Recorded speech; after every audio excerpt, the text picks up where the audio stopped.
Data management, things like how do I track where the product has been and where the product is going. One of the industry standards that's out there is called EPCIS, or the Electronic Product Code Information Service. And really what it's meant to do is three things. One is store product master data if you don't already store it somewhere else. The second is to track associations between the item, the case, the pallet, or in other situations you may be between an item and a batch or an item and a lot. Just logical groupings that you may not currently have. And then the third is to really do track and trace from an RFID perspective. So your ERP system may currently track items going from receiving to put away to shipping, but if there's moves in between, you may not have that entire traceability of I moved from put away location X to put away location Y. With a EPCIS kind of infrastructure, regardless of whether it's in the warehouse management system or whether it's in some sort of shipping system or some third-party distribution system, you have visibility to where that particular product has been at every time. And then, of course, the thing that is everyone's headache is the integration into your existing system. So, am I going to use web services? Am I going to use some sort of direct-to-database feed or some sort of file feed? And on a device level, we talked about it a bit, but there's three key things there as well. I need to be able to support RFID devices, and one of the things that you'll look for as you look at RFID vendors out there, the more mature vendors will have more support for different devices. So whereas a less mature offering may have one or two device support, they may support, for example, alien and symbol only. The more mature guys are going to have 15 different RFID readers. They've worked with Japanese readers, they've worked with European readers, and they've also worked with RTLS vendors. So it's an important thing to look out for.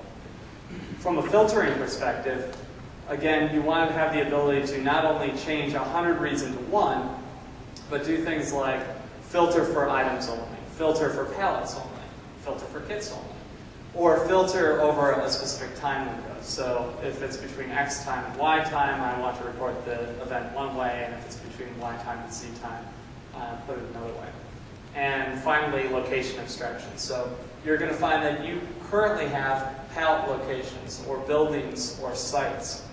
With location abstraction, you're going to, again, have an association between, it may be a pallet location, it may be a rack, it may be an area of the building, but you're going to have much more granular detail of where particular items are than you currently do.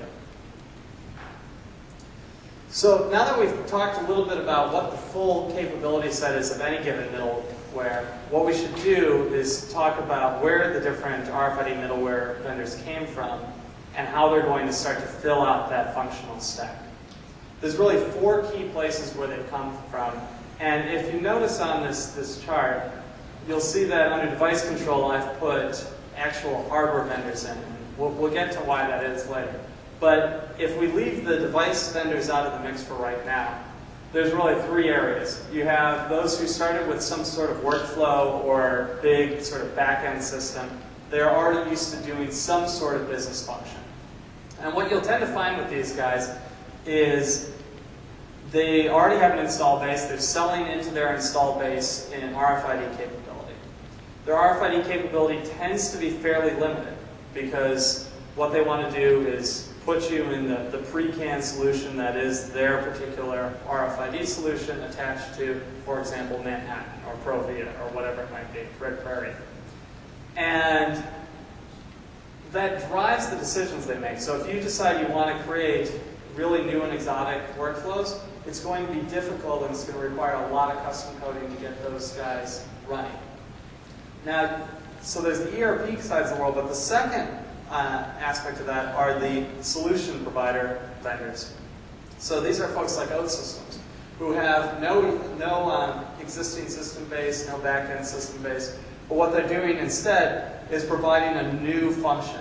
And that function may be something like IT asset tracking. It may be something like a shipping portal or a receiving portal or an MRO operation. But the assumption there is they're going to provide some sort of pre-canned solution out of the box where I can select my different workflows, plug them together, and have support for RFID baked in. On the right-hand side, we have the integration players.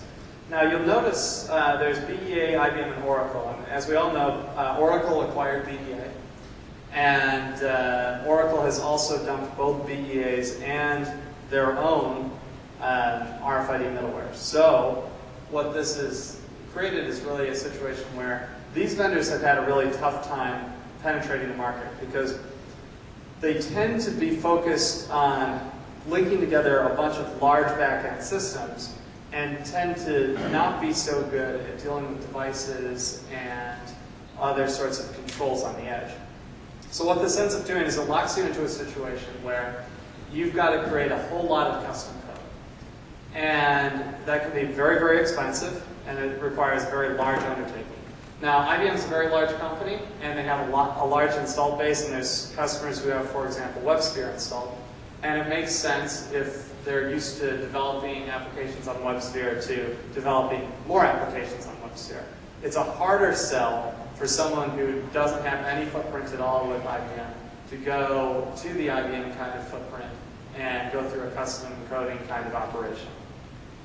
On the left-hand side, you have the networking guys who basically look at the problem as though we're taking RFID data, like we're taking packets in the network, and routing them somewhere else, somewhere to a back-end system or whatever. The problem is they're effectively in the same boat as the integration guys. So they don't really have device expertise. They sort of have some edge expertise because they're used to putting routers and other things out on the edge. But they aren't really device guys, and they're definitely not application guys. But they're forced to tread into the application market and put custom code. If you look at when Riva first came out, for example, they pitched themselves as a pure RFID router that would route data from the readers to your backend systems. And they ended up changing to be more workflow oriented. So it's a fairly tough part of the market to be in, and we'll get to that. And then from a device perspective, you're seeing the device vendors create capabilities for people who have simple back-end systems, who have really basic applications, rather than having to deal with one of these other three who tend to be more expensive and more complicated. You know what? Let's just put a little bit of code on the reader and get the information to our back-end system. So that's why they're in the mix. So what's happening now is these guys on the sides are really getting squeezed. And there's a few things that are driving this. The first is that it requires more custom code to do either an integration play or a network play, because you don't have the existing workflow, and you also don't have an existing system. So you're going to have to create a workflow and go to an existing system, or just create a whole new application from scratch. In addition, for those really small use cases, it's complicated because you've got to set up an application server, you've got to set up a database server, you have to set up some series of network devices if you go with integration or networking plays. Whereas with the device guys, you write a little code, you get your information back to your backend system.